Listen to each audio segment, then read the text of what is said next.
I just think it's pretty cool to be learning from people who are younger than us instead of saying, Oh, I just don't understand these kids today. we can be like, these kids today are pretty cool and we have a lot to learn.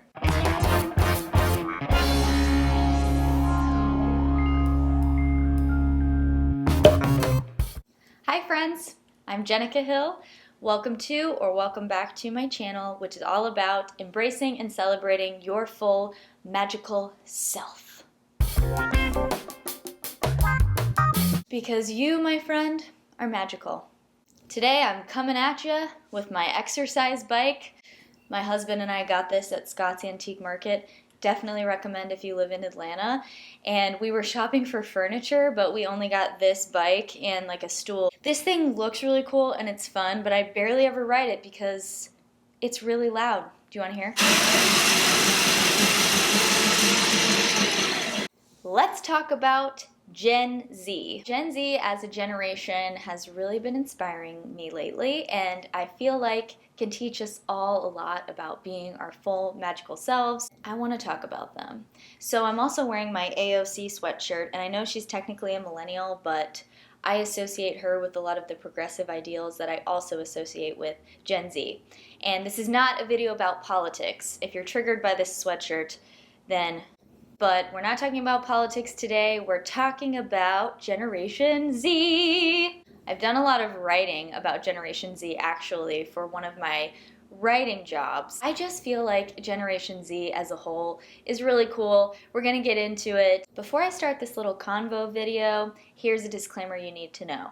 I'm going to be making a lot of generalizations because we're talking about generations, and anytime you talk about generations as a whole, you're going to be making generalizations. This video is inspired by the recent news about GameStop stock, GME, and the subreddit Wall Street Bets and how that has accumulated to create a kind of unprecedented situation in the stock market, at least from my understanding. Before we talk about Gen Z, let's talk about millennials. I am a millennial.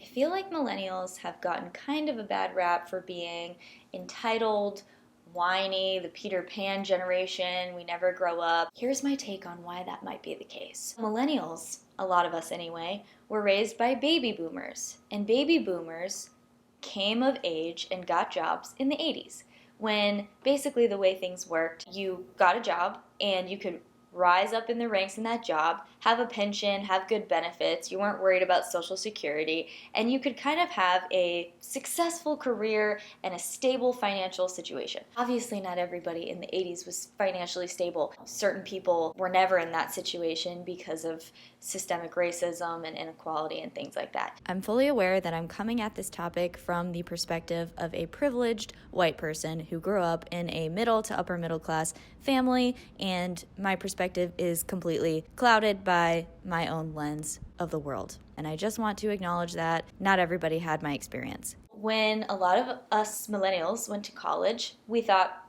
okay, I'm gonna work really hard, I'm gonna get a job, and then I'm gonna succeed in life. Wrong. Because guess what we were facing? The recession. And when we graduated, the economy was not the same as it was for our parents. Technology had changed a lot. The recession made it so that we couldn't get jobs easily, and it was a lot harder, which is why maybe people think that we're whiny, because we were like, Wait a second. The system that I thought was supposed to work for me actually didn't work for me. if you weren't an engineer or pre-med or a lawyer, it was not that easy to get a job. Now, I probably shouldn't have gone to school for theater and English if I wanted to make a lot of money out of college. I understand that. That's a whole other conversation for another video. I think millennials, again, we're trying to work within the system that was given to us, and it just wasn't happening for us. So we were like, What the heck? also, millennials grew up with technology, but we didn't grow up with technology the way that Gen Z did. So it depends on where you fall in the millennial spectrum. Millennial spectrum. I'm a bit older millennial, not the oldest millennial, so, I remember the first email address I had, AOL.com. I remember when we had dial-up internet and my mom couldn't be on the phone at the same time as I was on the internet, and you hear that And I spent a lot of time outside as a kid because I didn't have as much internet or TV to watch on demand. So I grew up with the internet, but my sister, who's a younger millennial, set up my MySpace for me and my Facebook for me. She was much better with technology than me. So that's another way that we're different from Gen Z. We definitely understand technology, and of course there are millennials who are whizzes with technology, but sometimes I feel a little behind the times, and I don't know if my fellow millennials can relate, but when I look at a Gen Z individual, I'm like, Oh, that's how you use computers and iPads and social media in the right way. anyway, that's a little background on millennials. So this week, my husband, who really loves talking about the stock market and he's super into finance, his brain loves all of that. My brain doesn't love it and gets extremely overwhelmed by the idea of the stock market. I would love to learn more, and I kind of did for this video. My husband and I will have our deep chats about the world over coffee. We got a Chemex from a friend. Thank you. I feel like a stereotype, like a hipster millennial using a Chemex, but so be it. It's just the way it is. We'll, slowly make our coffee using Chemex and chat about the world. And this week we were talking about the stock market and GME and the subreddit Wall Street Bets and how basically a bunch of Gen Zers got on Reddit and freaked out a bunch of hedge funds. Okay, so if you haven't heard about this situation, then you're probably not following the news that much. No offense. I'm going to explain it very quickly here for you. However, there are a bunch of articles online that I'm linking to in the video, and also AOC did a Twitch the other day. You can find it on her Twitter, but I'll also link to it, talking with Alexis Goldstein, who created algorithms for the stock market, the stock guy, and one of the co-founders of Reddit. So you'll learn a lot from that Twitch. I did. But here's what I understand about the situation. Basically, a bunch of people on this subreddit Wall Street Bets started buying and trading GME or GameStop stock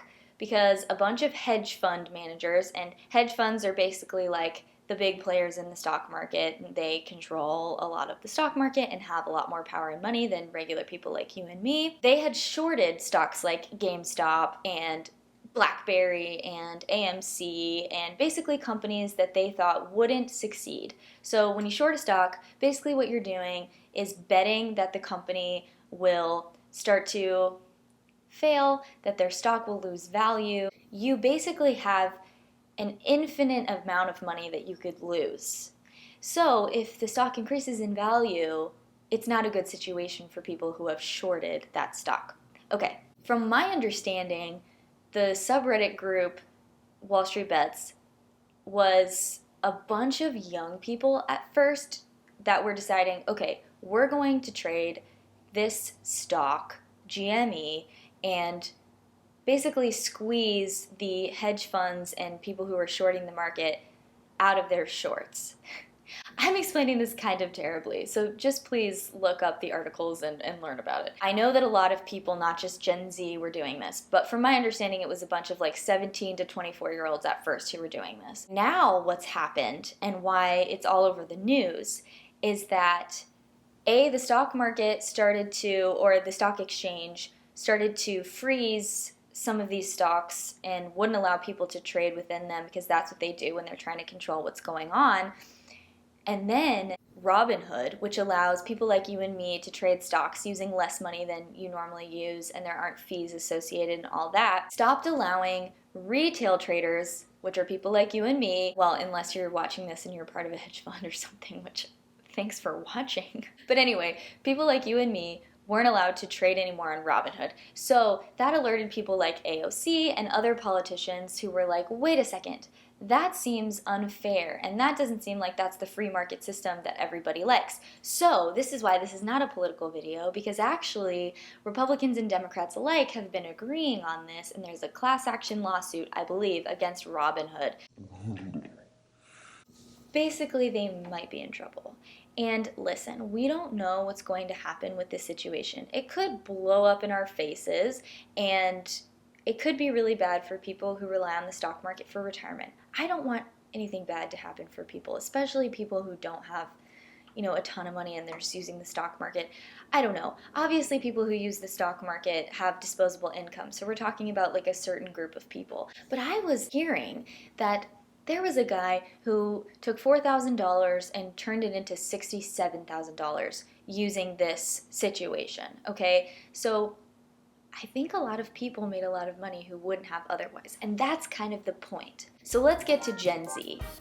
This situation got my husband and I talking about Gen Z because it seems to me that Gen Z has looked at the struggles that millennials faced getting ahead in the world, finding our own bit of success, and they were like, you know what?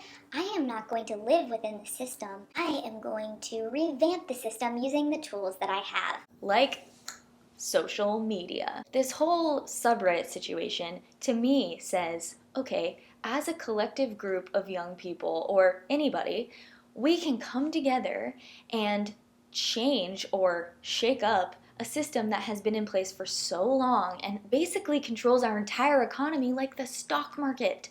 How cool is that? And that just made me think, oh, I just love Gen Z. And I have already gushed about Gen Z on videos before because without Gen Z creating more tolerance and acceptance, I probably wouldn't have felt as comfortable coming out as bisexual and married. So I'm very grateful to this younger generation of people who are changing the way that we see the world. And I also think apps like TikTok show the creativity of Gen Z. And of course, it's not just Gen Z on TikTok. Let's be real, it was started by Gen Z. People on TikTok are saying, you know what? I want to see creators who look like me, sound like me, have the same experiences as me making content. And I want to support them. It's so cool. Because let's be real, we know that Hollywood and mainstream media does not treat people fairly. It doesn't represent people of color the same. It doesn't represent people of all shapes and sizes, and it doesn't represent people of different abilities. The list goes on and on. It doesn't even represent women equally yet, like get with the picture. So TikTok is a place where Gen Z has been like, guess what? We're going to tell you what we like, and we're going to promote the people who we think are educating us about cool things like the stock market. I mean, there are people on TikTok who are just teaching each other how to trade stocks. That is so cool because we can work together to change systems if we don't like them. And if you like the system, I just disagree with you because I think we've seen, especially this year with COVID and this summer and the fact that Black Lives Matter even still needs to be a thing. Black Lives Matter should not be a controversial statement. This system isn't working for everybody. So we can come together and think outside the box, be our full magical selves the way we are, and make sure that the system is a thing, that America is a place that works for everyone, where everyone can succeed and everyone has the same level of opportunity. I've had family members call me a Marxist before, and people might call me a Marxist in the comments, and that's fine. Whatever. Let's keep creating collective power and not allow only a few people to have all the power. The takeaway for me is that I don't need to keep following the system the way that it's always worked. As an actor, I've always been told, this is what you need to do to succeed. This is what you need to follow if you want to make it. And you know what? All of that is BS. I just think Gen Z is a generation that because of the way that they've grown up, because of what they've seen, because of the technology that they've been able to utilize, has shown all of us that we can be more than the world originally told us we could be. And that is being your full magical self, which is why I stan Gen Z. I'd love to know your thoughts on this situation. I'd love to know your thoughts on generations and how you've experienced being part of your generation. Whatever generation you're part of, you're totally valid.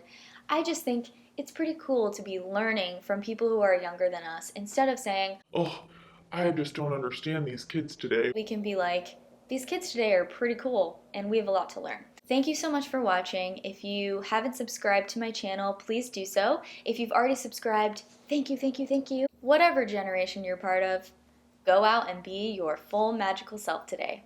The world needs you, just as you are.